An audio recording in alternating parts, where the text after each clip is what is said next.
Droit à... C'est Cortex 91, le roi des Big Mac sur pattes. Et oui, je suis de retour pour vous jouer un mauvais tour, comme la Team Rocket, lol, mais cette fois-ci c'est pas comme d'habitude. Aujourd'hui je vais faire mon top 10 de mes films préférés de la galaxie. Et oui, je sais que ce n'est pas original, et que des odieux cinéphiles élitistes en cocola périmé vont m'humilier, et que je vais pleurer dans mon coin comme un gros bébé qui n'a pas eu son biberon du matin. Bon, allez, pas le temps de bavarder 5 minutes et voici en numéro 10 Interstellar, car oui frérot, c'est le meilleur film de SF que j'ai jamais vu de toute ma vie, et ne me sortez pas 2001 l'Odyssée de l'espace, car c'est tout pourri et qu'on s'ennuie grave face à cette ébrouffe pour pseudo-intello en Kinder.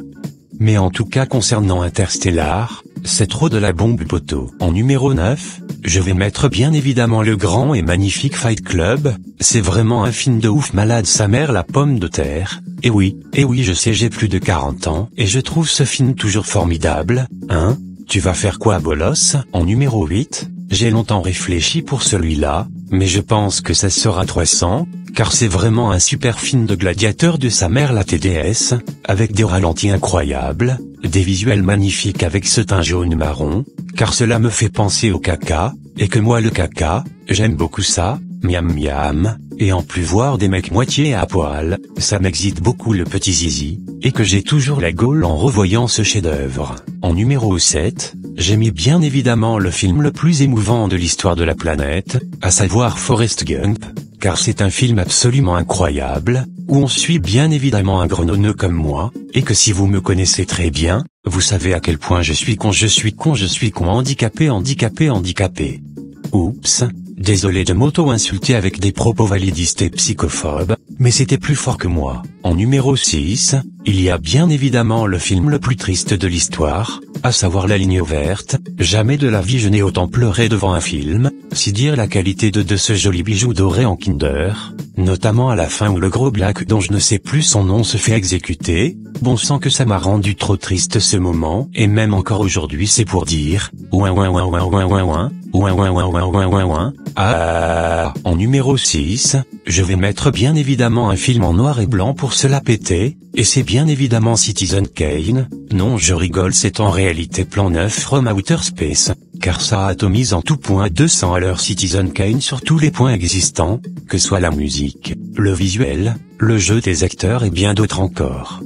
D'ailleurs je n'ai jamais compris pourquoi le film s'est fait autant humilier à l'époque, peut-être qu'il a certainement des points en commun avec moi dans la vie de tous les jours sûrement. Bon allez, en numéro 5, je vais mettre un film français pour changer un peu, et ce film c'est bien évidemment le magnifique Camping, avec le BG Franck Dubosc au sommet de son art, et d'ailleurs je vais mettre toute la trilogie dedans, car ils sont trop drôles sa mère lol.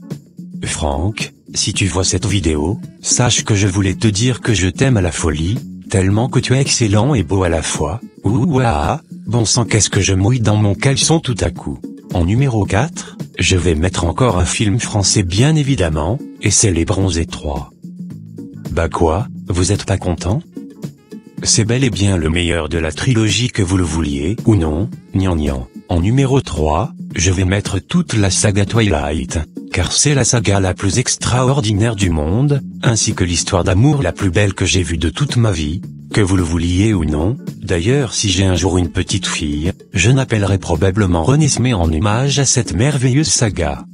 Ah non encore, Néné grosse catin, cela sonne encore mieux je trouve. En numéro 2, là je sais ça risque de choquer la Terre entière, voire même la galaxie tout entière, mais je vais mettre le chef-d'œuvre absolu qu'est Dragon Ball Evolution, car oui, ce film est absolument jubilatoire, entre ses scènes d'action incroyables, ses acteurs au top, ses effets spéciaux de ouf bedin, son scénario extraordinaire et bien évidemment, Tortue géniale qui fait de la tectonique. Que demande le peuple?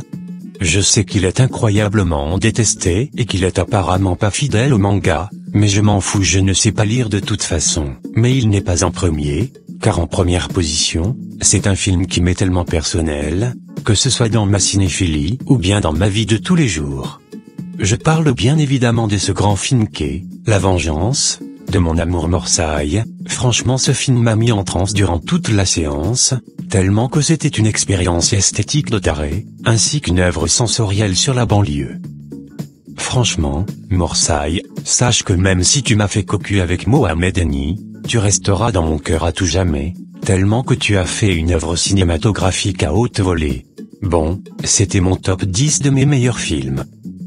Et j'espère qu'il vous a plu, et que je ne vais pas me faire clasher en vidéo par le Régis le gorille, ou pire, par le pangolin de la jungle, car sinon je vais finir par pleurer dans ma poubelle radiocommandée pendant des jours et des semaines, et cela risque de faire chier les gens habitant dans ce quartier tout pourri. Allez, à bientôt les amis en Kinder.